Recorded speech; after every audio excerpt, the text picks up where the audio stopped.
Naquele tempo, disse Jesus às multidões dos judeus: Eu sou o pão vivo descido do céu. Quem come deste pão viverá eternamente. E o pão que eu darei é minha carne dada para a vida do mundo. Os judeus discutiam entre si, dizendo: Como é que ele pode dar de sua carne a comer? Então Jesus disse: em verdade eu vos digo, se não comerdes a carne do Filho do Homem e não beberdes o seu sangue, não tereis a vida em vós. Quem come a minha carne e bebe o meu sangue tem a vida eterna, e eu ressuscitarei no último dia, porque a minha carne é verdadeira comida, o meu sangue é verdadeira bebida. Quem come a minha carne e bebe meu sangue permanece em mim e eu nele. Como o Pai que vive me enviou, eu vivo por causa do Pai. Assim aquele que me recebe como alimento viverá por causa de mim. Este é o pão que desceu do céu. Não é como aquele que os vossos pais comeram, eles morreram. Aquele que come deste pão viverá eternamente. Palavra da salvação. Glória a vós, Senhor. Glorifica o Senhor, Jerusalém. Celebra teu Deus, ó Sião. Glorifica o Senhor, Jerusalém. Celebra teu Deus, ó Sião. Ave Maria, cheia de graça, o Senhor é convosco. Bendita sois vós entre as mulheres. Bendito é o fruto do vosso ventre, Jesus. Santa Maria, Mãe de Deus, rogai por nós, pecadores, agora e na hora de nossa morte. Amém. Ó Maria concebida sem pecado, rogai a Deus por nós, que recorremos a vós. Este é o pão que desceu do céu. Não como aquele que os vossos pais comeram, eles morreram. Aquele que come deste pão viverá para sempre. Aqueles que comem deste pão viverá para sempre. É uma promessa. Promessa que Jesus faz, que o seu corpo se torna alimento para esta vida. É impossível chegar à imortalidade, ao céu, permanecer no caminho de Deus sem este alimento. A igreja nunca percebeu na história da humanidade tanto valor da Eucaristia como este tempo.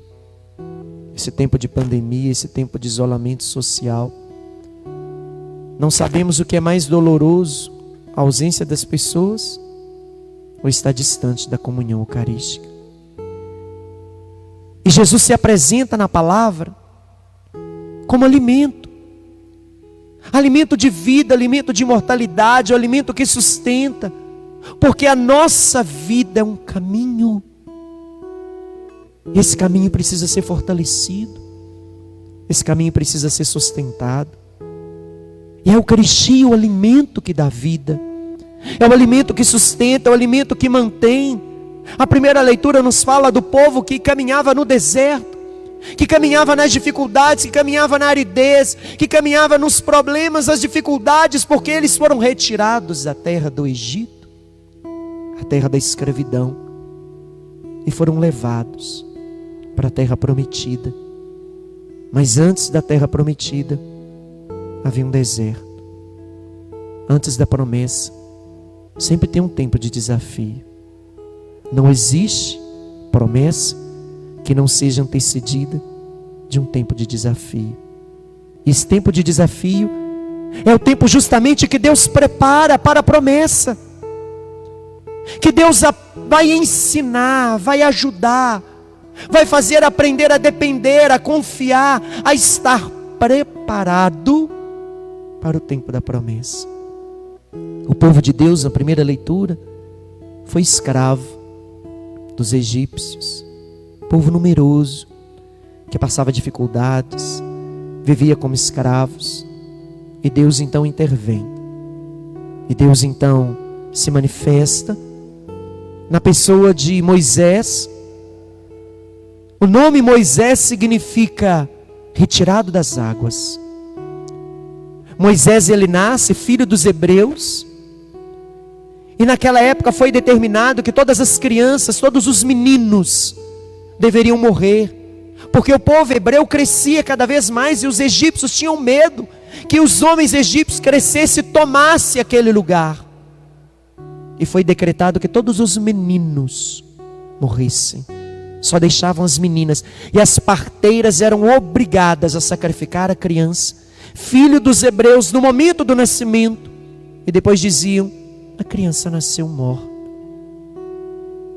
E havia nascido uma criança tão bela, e a parteira, que temia Deus, disse: eu não vou matar essa criança. E elas tiveram então uma ideia, viram a filha do faraó se banhando no rio, pegaram aquela criança, encheram uma cesta, de modo que aquela cesta não afundasse, colocou aquela criança e colocou no mar. Olha a história de Moisés, aquele que vai libertar o povo, fazendo o povo passar pelo mar. Coloca Moisés num cesto e coloca aquela criança nas águas. E a filha do faraó, quando viu aquela criança, se comoveu. Pega aquela criança e diz: seu nome será Moisés, porque foi retirado das águas.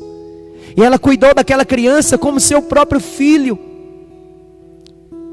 Ela recebeu aquela criança como seu filho. E Moisés foi entronizado no palácio do faraó e cresceu como um filho do faraó.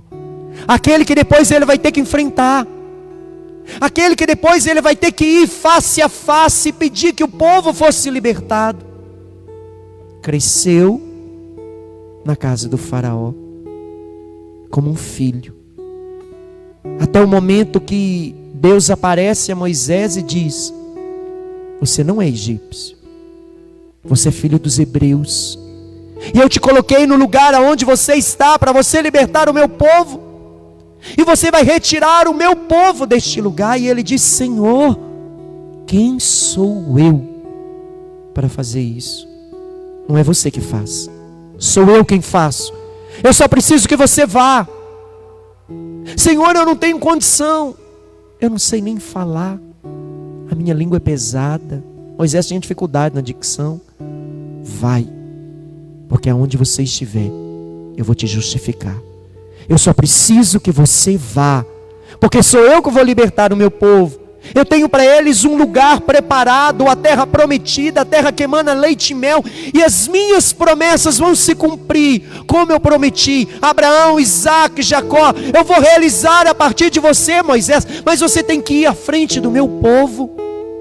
Vai ao faraó e diga para ele que ele tem de libertar o meu povo. Moisés olhou para Deus e disse: Senhor, eu não. Ele disse assim: manda outro. Os medos que às vezes a gente tem, de achar que a gente não tem condição. A gente não tem condição de nada, mas quando a gente vai em nome de Deus, é Ele que dá condição, é Ele que faz, é Ele que realiza, é Ele que se manifesta.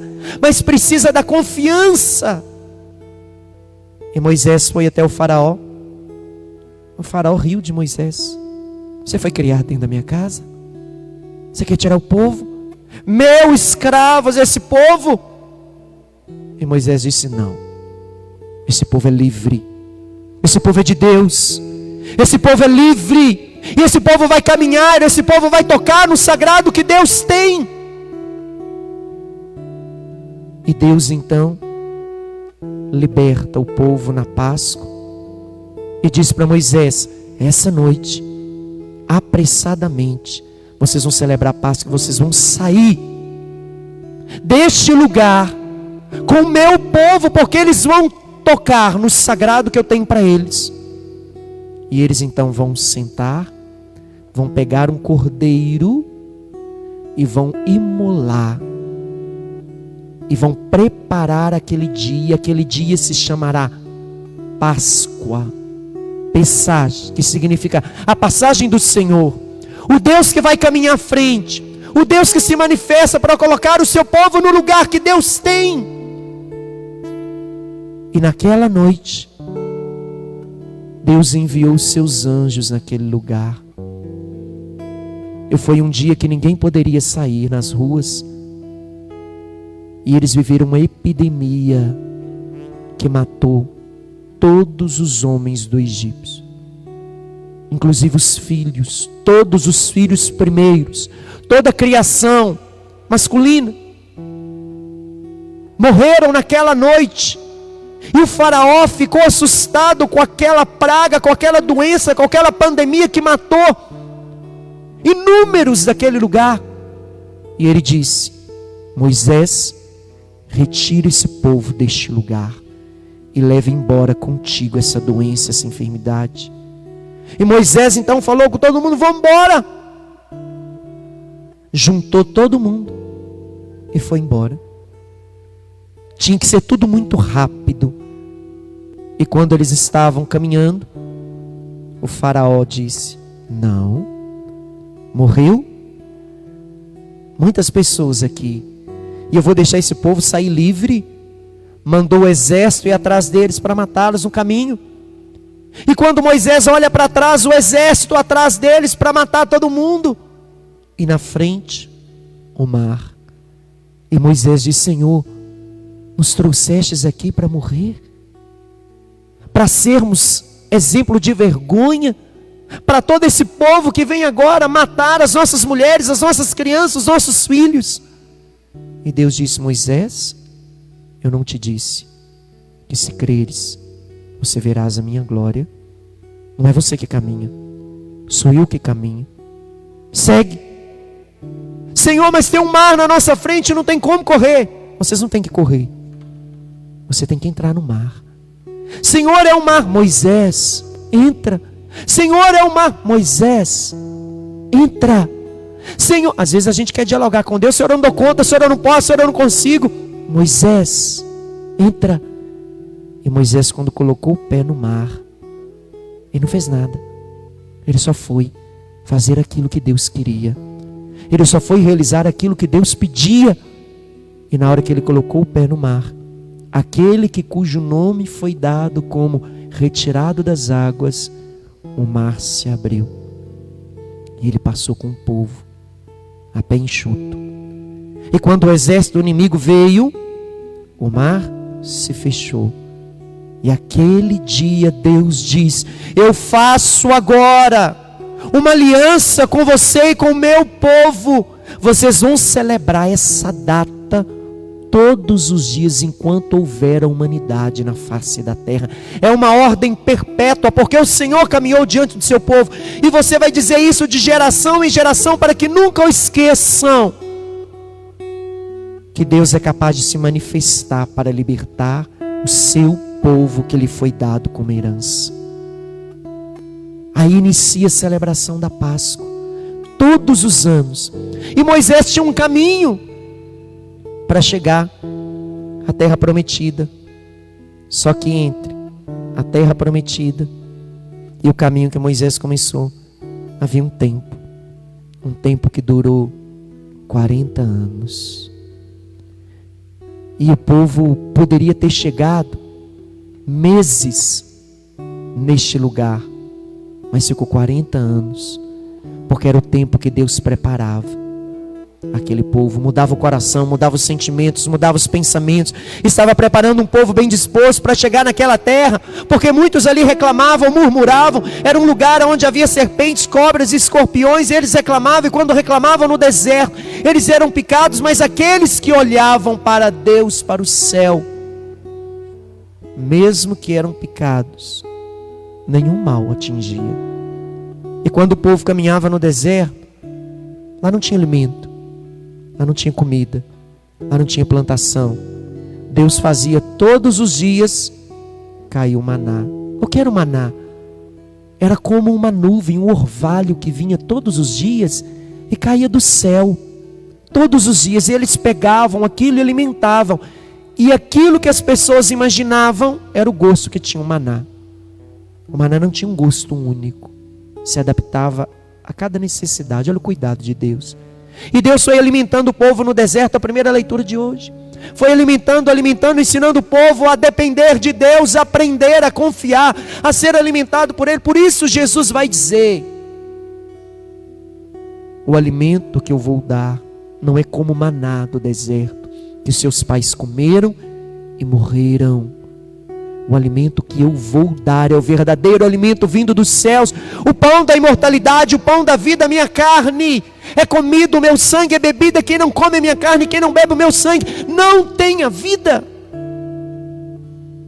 E os discípulos não entenderam o que significava. Imagina, beber sangue de um homem, comer a carne de um homem. O Evangelho, se a gente continuar essa parte, fala que Jesus, quando fez o discurso, esse discurso, muitas pessoas abandonaram Jesus. Muitas. Porque eles pensavam: como que eu vou beber o sangue dele? Como que eu vou comer a carne deste homem? A palavra no final desse evangelho fala que muitos, depois desse discurso, deixaram de seguir Jesus. Eles não estavam entendendo que Jesus estava falando do corpo e do sangue que Ele iria instituir de forma sacramental. Jesus explica umas coisas, as pessoas entendem outra. Jesus fala de realidades eternas, eles estão entendendo de realidades humanas. Jesus fala de realidades divinas, eles estão entendendo realidades físicas, materiais. E eles não compreenderam: a minha carne é verdadeira comida, o meu sangue é verdadeira bebida. Quem come a minha carne e bebe meu sangue permanece em mim, eu lhe darei a vida eterna. Os discípulos guardaram essa palavra, mas não entenderam. Como nós vamos beber do seu sangue? Como nós vamos comer da sua carne? Como? E quando Jesus vai celebrar a Páscoa, aquela festa que os hebreus celebravam todos os anos por causa de Moisés, que libertou o povo do Egito, quando Jesus sentou com eles na última ceia, celebrando a Páscoa, Jesus diz: esperei ardentemente celebrar com vocês essa Páscoa.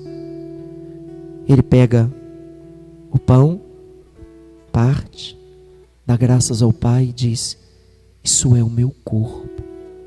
Pega o cálice, eleva, dá graças ao Pai, abençoa e entrega, dizendo: isto é o meu sangue, o sangue da nova e eterna aliança, que será derramado por vós e por todos. E deu uma ordem à igreja, deu uma ordem aos discípulos, deu uma ordem aos seus seguidores: fazei isso em memória de mim até que eu venha. Fazer isso porque é o modo como eu vou alimentar, como eu vou sustentar o meu povo neste caminho do deserto até tocar na eternidade, na terra prometida, no lugar que eu tenho preparado de vida eterna. Este é o alimento que vai sustentar, que vai trazer vida diante das dificuldades, que vai fazer você, mãe, se sentir forte diante dos desafios com seus filhos, que vai te sustentar no seu casamento, que vai te fazer experimentar de um modo muito pessoal a presença de Deus junto de você, se tornando um só. Um alimento que vem do céu, meu corpo, meu sangue. É Jesus quem celebra a primeira Eucaristia. A primeira missa foi por ele celebrada na última ceia, quando os discípulos celebravam a Páscoa, a passagem do povo da escravidão para a liberdade. Só que agora não é mais a libertação da escravidão para a liberdade, mas a libertação da morte para a vida. Isso é o meu corpo, isso é o meu sangue. O discurso do pão da vida só será compreendido no discurso da última ceia. E o discurso da última ceia só será compreendido quando os discípulos veem Jesus no alto da cruz, de braços abertos, estendido. Eles vão entender: isto é o meu sangue, isto é o meu corpo. A pedagogia de Deus, ela é processual. Às vezes a gente não entende algo que Deus fala, que Deus faz, Mas à medida que a gente vai caminhando, Deus vai mostrando, Deus vai dando o entendimento, Deus vai dando a capacidade da gente compreender situações que hoje a gente não compreende, porque eu vivo isso, porque eu passo por isso, porque eu estou passando por essa situação. Mas quando eu me coloco na presença dele, lá na frente eu vou compreender. Lá na frente eu vou entender as demoras de Deus. Lá na frente eu vou entender os desafios vividos. Lá na frente eu vou compreender as dificuldades enfrentadas. Lá na frente eu vou entender as enfermidades suportadas. Mas quando eu estou no tempo da dificuldade, do desafio, eu não tenho que entender, eu tenho que perseverar. Eu não tenho que querer entender, eu tenho que perseverar. E Jesus, na última ceia, ele então dá uma ordem: fazer isso em memória de mim. Isso é o meu corpo, isso é o meu sangue. E os discípulos, eles vão compreender depois. Não existe um modo que Deus instituiu de prestar culto a Deus do que a Santa Missa. É a oração das orações. O modo máximo como nós temos de prestar culto, de entrar em intimidade, de conversar, de ser fortalecido. É o que nos sustenta no caminho da vida, que não deixa a gente desistir. Um homem e uma mulher de Eucaristia é um homem e uma mulher forte diante de Deus, porque tem nele a vida eterna, tem nele a força de vida. Aquele que comer deste pão, que beber desse vinho, que não é mais pão, que não é mais vinho, terá vida eterna. E a Eucaristia não depende da minha fé, se eu creio ou não. É o corpo e sangue de Cristo, porque depende da fé da igreja e da palavra de Jesus, que determinou: aonde houver um sacerdote celebrando em nome de Jesus Cristo, na igreja católica, apostólica, romana, ali existe a Eucaristia, ali existe a pessoa de Jesus vivo, de um modo real, presente na Eucaristia, para sustentar, para manter, para fortalecer, para dar vida. O modo como Jesus quis se entregar, para que a gente pudesse se fortalecer, até poder estar face a face com Deus. Deus, quando criou o homem, o fez perfeito, sem pecado, em comunhão plena com Deus. O pecado original rompeu a comunhão do homem com Deus, e pelo orgulho da serpente que entrou no coração do homem, ele foi retirado do jardim, foi retirado da comunhão com Deus. E Deus vem e coloca o jardim em nós, pelo Espírito e pela graça da comunhão eucarística, para que nenhum daqueles que são dele se perdesse. Pai, eu não peço que os retire do mundo, mas que os preserve do maligno, para que onde eu estiver, eles estejam comigo. Aquilo que Adão e Eva perderam, Deus vem pela pessoa de Jesus, pelos sacramentos, pelo batismo, pela Eucaristia, e faz resgatar o paraíso perdido, que não é mais uma terra prometida exterior. O céu não é algo exterior, mas é algo que eu começo a viver dentro de mim, que eu já começo a construir dentro de mim. Por isso que Jesus vai dizer: você pode passar pelo fogo, pode passar pelas águas, pode se levantar um exército inimigo, nada vai te tocar, se você estiver em mim, se você voltar para este lugar de encontro, se você se colocar neste lugar, nesse jardim, que é a presença, minha presença, que não é mais um lugar exterior. Senhor, é agora que o Senhor vai instituir o reino. O reino já está no meio de vós, dentro de vós. E a Eucaristia nos leva a fazer essa experiência.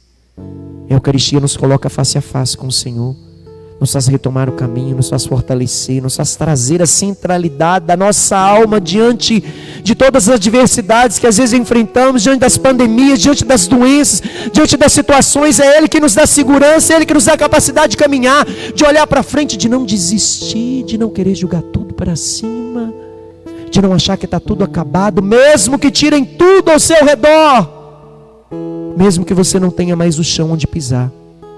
Você pode caminhar, você pode seguir, se você estiver neste lugar, que é o jardim, que Deus quer colocar e que coloca pela Eucaristia, pelos sacramentos, pelo batismo, dentro de cada um de nós.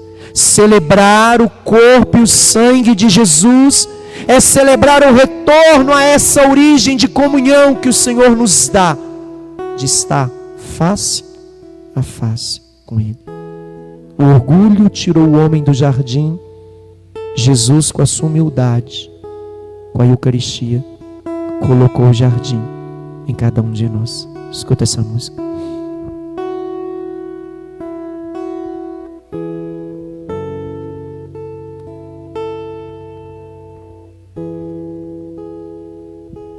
Meu orgulho me tirou do jardim, tua humildade colocou o jardim em mim. E se eu vendesse tudo que tenho, em troca do amor eu falharia.